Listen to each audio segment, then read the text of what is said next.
Namaste students, welcome back to our channel, our master English course. In the last video, I completed 25 bits out of 50 bits regarding tenses textual exercise. In this video, I am going to explain remaining 25 bits very detailedly. ఇవన్నీ కూడా మీకు textual exercise అన్నమాట. Text book లో మొత్తం 50 textual exercise ఉన్నాయి. వాటిలో 25 bits మీకు last వీడియోలో డీటెయిల్ ఎక్స్ప్లెయిన్ చేశాను.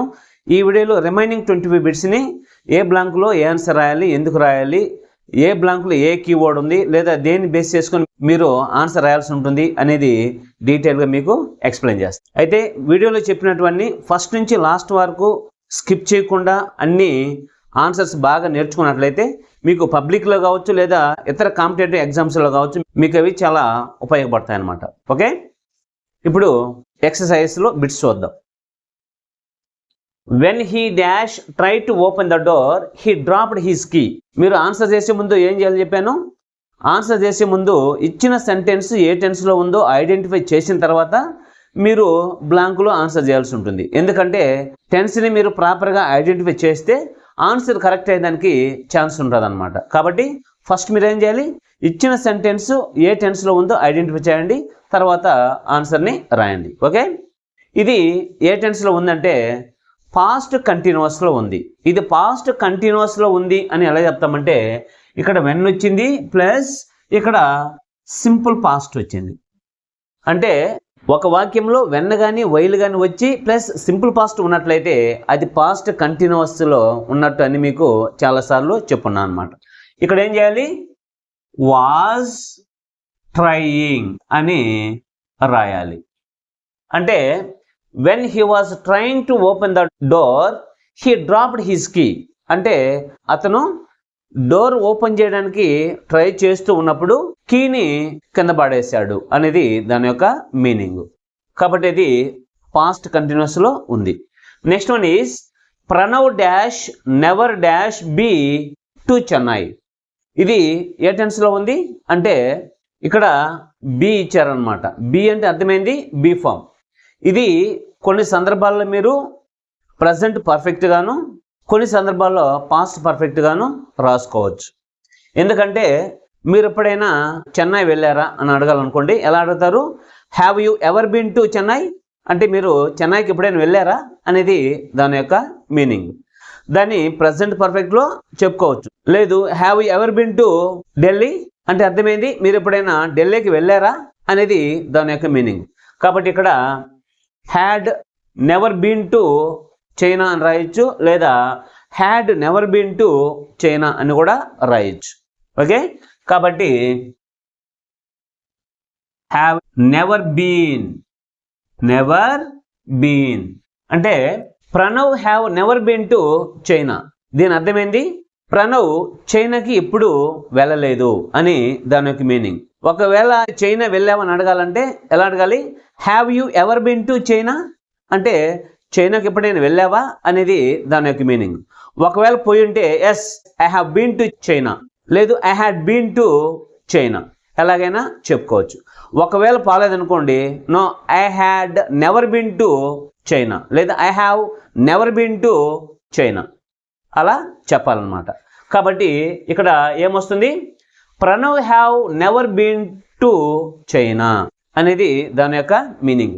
Next one is I dash work for this company for 7 years. ఇది ఏ టెన్స్లో ఉంది, ఇది ప్రజెంట్ పర్ఫెక్ట్ కంటిన్యూస్లో ఉంది అని ఎలా చెప్తామంటే ఫర్ 7 years అనేది కీవర్డ్. మనకు ఫార్ వచ్చింది ప్లస్ ఇక్కడ పీరియడ్ ఆఫ్ టైం వచ్చింది, కాబట్టి ఇది ప్రజెంట్ పర్ఫెక్ట్ కంటిన్యూస్లో ఉంది. ఇక్కడ మెయిన్ వర్బ్ని ఎలా చేంజ్ చేయాలంటే have been working. I have been working for this company for 7 years. అంటే ఈ కంపెనీ కోసం నేను 7 years నుంచి పనిచేస్తూ ఉన్నాను అనేది దాని యొక్క meaning. Next one is when the weather is fine we dash have a picnic in our garden. ఇది సెంటెన్స్. ఇది ఏ టెన్స్లో ఉంది అంటే సింపుల్ ఫ్యూచర్లో ఉంది. సింపుల్ ఫ్యూచర్లో ఉంది అని ఎలా చెప్తామంటే దీనిలో కీవర్డ్ ఇది లేదనమాట, కానీ సెంటెన్స్ బేస్ చేసుకొని చెప్పాలి.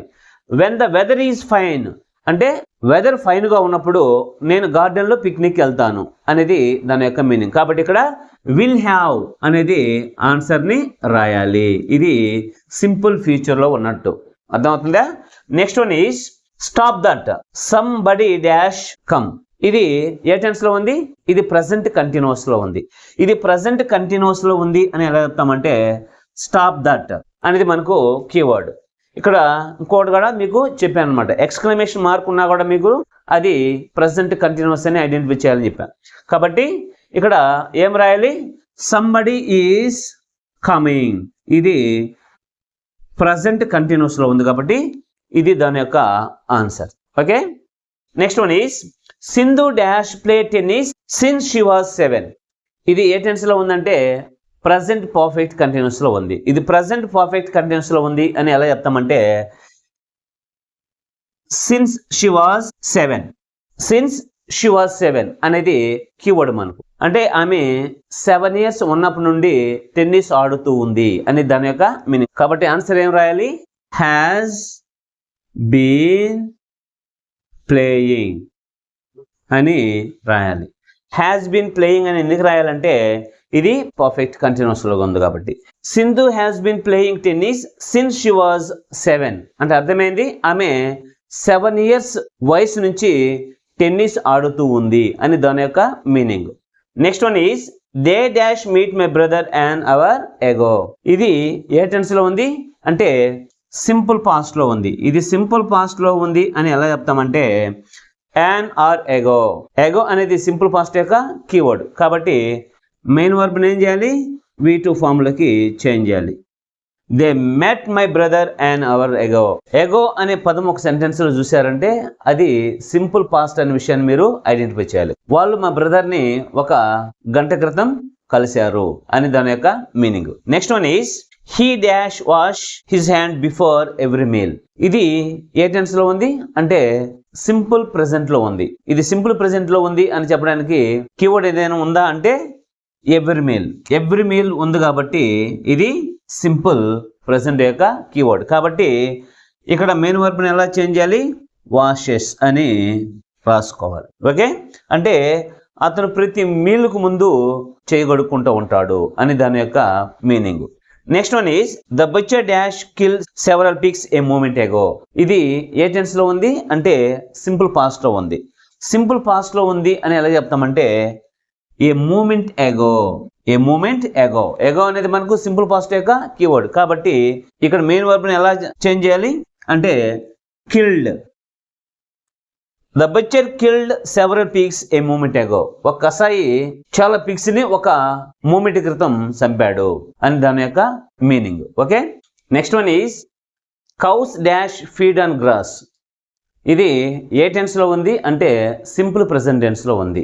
ఇది సింపుల్ ప్రెజెంట్ టెన్స్లో ఉంది అని ఎలా చెప్తామంటే ఇది జనరల్ ట్రూత్. ఆవులు గడ్డి తింటాయి అనేది యూనివర్సల్ ట్రూత్ కాబట్టి దీని ఇక్కడ ఫీడ్ అని రాసుకోవాలి. ఫీడ్ అని ఎందుకు రాసామంటే ఇక్కడ కౌస్ అనేది ప్లూరల్ కాబట్టి, అదే కవుగానైతే ఫీడ్స్ అని రాస్తుంటాం. ఓకే, కవు అనేది సింగులర్ కాబట్టి ఇక్కడ కౌస్ కాబట్టి ఇక్కడ ఫీడ్ అని రాసాం. ఇది యూనివర్సల్ ట్రూత్ కాబట్టి దీన్ని సింపుల్ ప్రెజెంట్లో చెప్పుకుంటాం అనమాట. Next one is I dash see this film before. ఇది ఏ టెన్స్లో ఉంది అంటే ప్రజెంట్ పర్ఫెక్ట్లో ఉంది. ప్రజెంట్ పర్ఫెక్ట్లో ఉంది అని ఎలా చెప్తామంటే బిఫోర్. బిఫోర్ అనేది ప్రజెంట్ పర్ఫెక్ట్ యొక్క కీవర్డ్. అంటే ఇంతకుముందే ఆ ఫిల్మ్ చూశాను అని దాని యొక్క మీనింగ్. కాబట్టి దీన్ని ఎలా రాయాలి? I have seen. I have seen this film before అంటే ఇంతకుముందే ఈ ఫిల్మ్ చూశాను అని దాని యొక్క మీనింగ్. కాబట్టి ఇది ప్రజెంట్ పర్ఫెక్ట్లో ఉందన్నమాట. అదే 2 యాక్షన్స్ కానీ ఉన్నట్లయితే ఒకే సెంటెన్స్లో దాంట్లో బిఫోర్ ఉన్నట్లయితే అది పాస్ట్ పర్ఫెక్ట్ అయి ఉంటుంది అనమాట. అంటే ఫస్ట్ కంప్లీటెడ్ యాక్షన్ని పాస్ట్ పర్ఫెక్ట్లోను, సెకండ్ కంప్లీటెడ్ యాక్షన్ని సింపుల్ పాస్ట్లోను చెప్పుకుంటాం. అక్కడ 2 యాక్షన్స్ లేవు కాబట్టి ఓన్లీ సింగిల్ యాక్షనే కాబట్టి ఇక్కడ దీంట్లో బిఫోర్ ఉంది కాబట్టి ఇది present perfect. Okay, next one is please don't make noise I dash study. ఇది ఏ టెన్స్లో ఉంది అంటే ప్రజెంట్ కంటిన్యూస్లో ఉంది. ఇది ప్రజెంట్ కంటిన్యూస్లో ఉంది అని చెప్పడానికి కీవర్డ్ ఏదైనా ఉందా అంటే ప్లీజ్ డోంట్ మేక్ నాయిస్ అనేది ప్రజెంట్ కంటిన్యూస్ యొక్క కీవర్డ్. ఓకే, అంటే ప్లీజ్ డోంట్ మేక్ నాయిస్ అంటే అర్థమైంది దయచేసి శబ్దం చేయొద్దు అని దాని యొక్క మీనింగ్. అంటే శబ్దం చేయొద్దు అని ఎప్పుడు చెప్తామంటే when another action is going on, వేరే యాక్షన్ జరుగుతూ ఉన్నప్పుడు. కాబట్టి ఇది ప్రజెంట్ కంటిన్యూస్ అనమాట. కాబట్టి ఏం రాయాలి ఇక్కడ ఐ ఆమ్ స్టడీయింగ్ అని రాయాలన్నమాట. ఓకే, ఇప్పుడు please don't make noise I am studying, నేను చదువుకుంటున్నాను దయచేసి శబ్దం చేయొద్దు అని దాని యొక్క meaning. Okay, next one is bread and butter dash be her favourite breakfast. ఇది ఏ టెన్స్లో ఉంది అంటే ప్రజెంట్ టెన్స్లో ఉంది. కాబట్టి ఇక్కడ ఏమి ఇచ్చారు బీ అనేది వర్బ్ ఫామ్ ఇచ్చారు. బీ అంటే అర్థమైంది బీ ఫామ్ అని. ప్రజెంట్ టెన్స్లో మనకు వచ్చే బీ ఫామ్స్ని అక్కడ రాసుకోవాలి. ఐ వచ్చినప్పుడు ఏం రాయాలి, సింగులర్ వస్తే ఈజ్ రాయాలి, ప్లూరల్ వస్తే ఆర్ రాయాలి. ఇక్కడ బ్రెడ్ అండ్ బటర్ వచ్చింది అంటే ఇది ఒక కాంబినేషన్ కాబట్టి ఈజ్ అనేది రాసుకుంటాం. చాలామంది బ్రెడ్ అండ్ బటర్ అనేది ప్లూరల్ అనుకొని ఆర్ రాస్తూ ఉంటారు. ఇది కాంబినేషన్ కాబట్టి ఈజ్ అనేది అక్కడ suitable answer. Next one is let's hope that the wind dash blow away the clouds. ఇది ఏ టెన్స్లో ఉంది అంటే సింపుల్ ప్రెజెంట్లో ఉంది. ఇది సింపుల్ ప్రెజెంట్లో ఉంది అని ఎలా చెప్తామంటే ఇది యూనివర్సల్ ట్రూత్. ఇది సింపుల్ ప్రెజెంట్లో ఉందని ఎలా చెప్తామంటే ఇది సెంటెన్స్ ఏంది యూనివర్సల్ ట్రూత్. అంటే గాలి క్లౌడ్స్ని ఎప్పుడు దూరంగా తరిమేస్తుంటాయి అనేది యూనివర్సల్ ట్రూత్. కాబట్టి ఇక్కడ మెయిన్ వర్బ్ ఎలా చేంజ్ చేయాలి blows. Next one is we dash play football at this time yesterday. ఇది ఏ టెన్స్లో ఉంది పాస్ట్ కంటిన్యూస్లో ఉంది. పాస్ట్ కంటిన్యూస్లో ఉంది అని ఎలా చెప్తామంటే ఎట్ దిస్ టైమ్ ఎస్టర్డే అంటే నిన్న ఈ సమయానికి అని దాని యొక్క మీనింగ్. కాబట్టి we were ప్లేయింగ్ అని రాయాలి అక్కడ. we were playing football at this time yesterday అంటే అర్థమైంది నిన్న ఈ సమయానికి మేము ఫుట్బాల్ ఆడుతూ ఉన్నాము అని దాని యొక్క మీనింగ్. ఓకే, ఇక్కడ ఎట్ దిస్ టైమ్ ఎస్టర్డే వచ్చింది కాబట్టి ఇది పాస్ట్ కంటిన్యూస్ అని మీరు ఈజీగా ఐడెంటిఫై చేయాలి. Next one is I hope the weather dash be nice. ఇది ఏ టెన్స్లో ఉందంటే సింపుల్ ఫ్యూచర్లో ఉంది. ఇది సింపుల్ ఫ్యూచర్లో ఉంది ఎలా చెప్తామంటే సెంటెన్స్ బేస్ చేసుకొని చెప్తాం. I hope the weather will be nice, weather బాగుంటుందని నేను ఆశిస్తున్నా అని దాని యొక్క మీనింగ్. కాబట్టి సెంటెన్స్ బేస్ చేసుకుంటే మనం దాన్ని సింపుల్ ఫ్యూచర్ అని ఈజీగా ఐడెంటిఫై చేయొచ్చు. కాబట్టి వెదర్ విల్ బీ నైస్ అని రాయాలి. ఎందుకంటే ఇక్కడ బీ అనేది మనకు బ్రాకెట్లు ఇచ్చారు. బీ అంటే అర్థమైంది బీ ఫామ్, విల్ బీ అంటే ఉంటుంది అని దాని యొక్క meaning. Next one is mom thinks dad dash come home early tonight. ఇది ఏ టెన్స్లో ఉంది అంటే ఇది సింపుల్ ఫ్యూచర్లో ఉంది. ఇది సింపుల్ ఫ్యూచర్లో ఉంది అని ఎలా చెప్తామంటే ఇది కూడా మామ్ థింగ్స్ అంటే మమ్మీ అనుకుంటుంది ఈ నైట్కి డాడీ తొందరగా వస్తారని. కాబట్టి ఇక్కడ ఏం రాయాలి విల్ కమ్, ఇది సింపుల్ ఫ్యూచర్. ఓకే, ఇది కూడా మీరు సెంటెన్స్ బేస్ చేసుకొని ఇది సింపుల్ ఫ్యూచర్ అని ఐడెంటిఫై చేయాలి. Okay, next one is yesterday I dash get up at 5 o'clock. ఇది ఏ టెన్స్లో ఉంది అంటే సింపుల్ పాస్ట్లో ఉంది. సింపుల్ పాస్ట్లో ఉంది అని ఎలా చెప్తామంటే ఎస్టర్డే. కాబట్టి మెయిన్ వర్బ్ని ఎలా చేంజ్ చేయాలంటే గాట్ అప్ అంటే నిన్న 5 గంటలకు నేను నిద్రలేసాను అనేది దీని యొక్క meaning. Next one is I dash not dash see him for 2 days. ఇది ఏ టెన్స్లో ఉంది అంటే ప్రజెంట్ పర్ఫెక్ట్లో ఉంది. ఇది ప్రజెంట్ పర్ఫెక్ట్లో ఉంది అని ఎలా చెప్తామంటే ఫార్ 2 days. కాబట్టి I have not seen him for 2 days అంటే 2 రోజుల నుంచి నేను అతన్ని చూడలేదు అని దాని యొక్క meaning. Next one is she jumped of the bus while it dash move. ఇది ఏ టెన్స్లో ఉంది అంటే పాస్ట్ కంటిన్యూస్లో ఉంది. ఇది పాస్ట్ కంటిన్యూస్లో ఉంది అని ఎలా చెప్తామంటే వైల్ ప్లస్ సింపుల్ పాస్ట్. కాబట్టి ఇక్కడ మెయిన్ వర్బ్ని ఎలా చేంజ్ చేయాలంటే ఇట్ వాజ్ మూవింగ్ అని రాసినట్లయితే సెంటెన్స్ కరెక్ట్ అయిపోతుంది అనమాట. అంటే she jumped up the bus while it was moving అంటే బస్సు డ్రైవింగ్లో ఉన్న సమయంలో ఆమె బస్సు నుంచి దూకింది అని దాని యొక్క meaning. Okay, next one is they dash drive to Vijayawada tomorrow morning.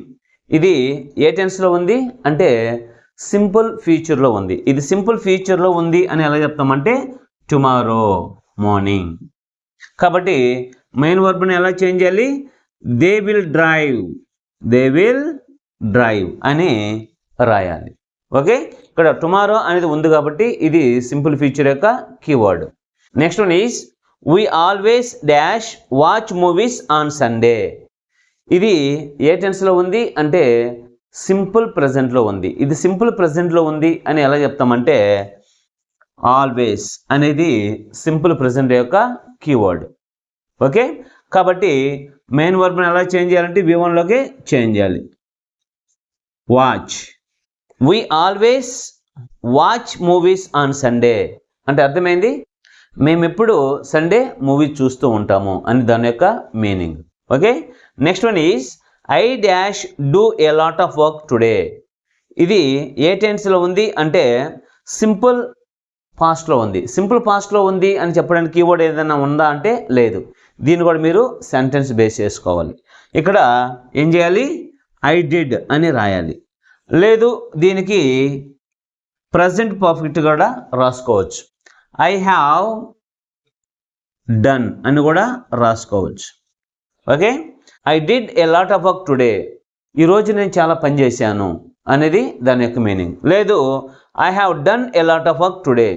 ఇది కూడా మనకు ఈరోజు నేను చాలా పని చేశాను అనేది మీనింగ్. రెండు కూడా కంప్లీటెడ్ యాక్షన్ తెలియజేస్తాయి. కాకపోతే ఆ రెండు మధ్య తేడా ఎక్కడ ఉంటుందంటే సింపుల్ పాస్ట్ అయితే టైం మెన్షన్ చేస్తుంటారు, ప్రజెంట్ పర్ఫెక్ట్ అయితే టైం మెన్షన్ చేస్తుంటారు అనమాట. Okay, next one is by this time next year మేఘన dash take her university degree. ఇది ఏ టెన్స్లో ఉంది అంటే ఫ్యూచర్ పర్ఫెక్ట్లో ఉంది. ఇది ఫ్యూచర్ పర్ఫెక్ట్లో ఉంది అని ఎలా చెప్తామంటే by this time next year అంటే నెక్స్ట్ ఇయర్ ఈ సమయానికి ఏమవుతుంది? ఆమె యూనివర్సిటీ డిగ్రీ తీసుకునేసి ఉంటుంది. కాబట్టి మెయిన్ వర్బ్ని ఎలా చేంజ్ చేయాలి? Will have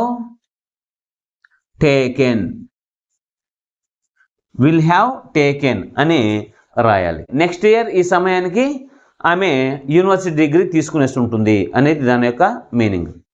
next one is can I have some milk before I dash go to bed. ఇది ఏ టెన్స్లో ఉంది అంటే సింపుల్ ప్రెజెంట్లో ఉంది. ఇది సింపుల్ ప్రెజెంట్లో ఉంది అని ఎలా చెప్తామంటే కెన్ ఐ హ్యావ్, కెన్ మనం ఏ టెన్స్లో యూజ్ చేస్తాం? సింపుల్ ప్రెజెంట్లో యూజ్ చేస్తాం. దాని పాస్ట్ ఫామ్గానైతే కుడ్ వస్తుంది. కాబట్టి ఇది సింపుల్ ప్రెజెంట్లో నెగటివ్ సెంటెన్స్ అన్నమాట. కాబట్టి దీన్ని ఎలా రాయాలి? Can I go to bed. కాబట్టి can I have some milk before I go to bed అంటే నేను పడుకునే ముందు కొంత మిల్క్ తీసుకోవచ్చా లేదా తీసుకోగలనా అనేది దాని యొక్క మీనింగ్. ఓకే, ఇంతటితో మీకు టెన్సెస్కి సంబంధించి అన్ని బిట్స్ మీకు డీటెయిల్గా ఎక్స్ప్లెయిన్ చేశా. అంటే టెన్స్ వైజ్ ఎక్స్ప్లెయిన్ చేశా. టెన్సెస్ ఎన్ని ఉన్నాయి? మనకు 3 టెన్సెస్ ఉన్నాయి. Present tense, past tense, future tense. Again every tense is subdivided into 4. Okay, కాబట్టి ప్రతి టెన్స్కి సంబంధించి బిట్స్ని అన్నీ కూడా మీకు డీటెయిల్గా ఎక్స్ప్లెయిన్ చేశా. అవి అయిపోయిన తర్వాత టెక్స్ట్ బుక్లో ఉండే ఎక్సర్సైజ్ అన్నీ కూడా మీకు డీటెయిల్గా ఎక్స్ప్లెయిన్ చేశా. టెక్స్టువల్ ఎక్సర్సైజ్ ఎన్ని ఉన్నాయంటే 50 ఉన్నాయి. ఆ 50 బిట్స్ని కూడా మీకు డీటెయిల్గా ఏ బ్లాంక్లో ఏ ఆన్సర్ రాయాలి అనేది ఎక్స్ప్లెయిన్ చేశా. అంటే టెన్సెస్కి సంబంధించి టెక్స్ట్ బుక్లో నుంచి మీకు 150 బిట్స్ని డీటెయిల్గా ఎక్స్ప్లెయిన్ చేశా. కాబట్టి ఈ 150 బిట్స్ మీరు బాగా నేర్చుకున్నట్లయితే ఈ 150 బిట్స్లో నుంచే రేపు మీకు పబ్లిక్లో 5 మార్క్స్కి ఉంటుంది అనమాట. అర్థమవుతుందా? పబ్లిక్ ఎగ్జామ్ క్వశ్చన్ పేపర్ తయారు చేసేటప్పుడు టెక్స్ట్ బుక్ పెట్టుకొని టెక్స్టువల్ ఎక్సర్సైజెసే టెక్స్ట్ బుక్లో ఉండే బిట్సే మీకు ఇస్తూ ఉంటారనమాట. కాబట్టి నేను చెప్పినటువన్నీ కన్నా మీరు బాగా నేర్చుకున్నట్లయితే వీటి నుంచి ఖచ్చితంగా మీకు 5 మార్క్స్కి ఉంటుందన్నమాట. ఇది ఒక పబ్లిక్ ఎగ్జామ్ రాసే వాళ్ళకే కాకుండా ఎవరైతే టెట్, డిఎస్సి లేదా ఇతర కాంపిటేటివ్ ఎగ్జామ్స్ రాస్తూ ఉంటారో వాళ్ళందరూ కూడా టెన్సెస్కి సంబంధించి ఏ బిట్స్ ఎలా ఆడుతున్నారు, మీరు ఏ విధంగా రాయాలి అనేది కూడా బాగా మీకు ఉపయోగపడుతూ ఉంటుంది. Okay students, see you later in the next video. Detailed grammar videos కోసం ఛానల్ని సబ్స్క్రైబ్ చేసి బెల్ ఐకాన్ని క్లిక్ చేసి ఆల్ అనే ఆప్షన్ని సెలెక్ట్ చేసుకుంటే మేము పెట్టే వీడియోస్ అన్నీ మీకు ముందుగా నోటిఫికేషన్ ద్వారా వస్తాయి. వీడియో నచ్చితే లైక్ చేయండి, మీ ఫ్రెండ్స్ అందరికీ షేర్ చేయండి. మీకు ఏమన్నా డౌట్స్ ఉంటే కామెంట్ సెక్షన్లో కామెంట్ చేయండి. Thank you for watching.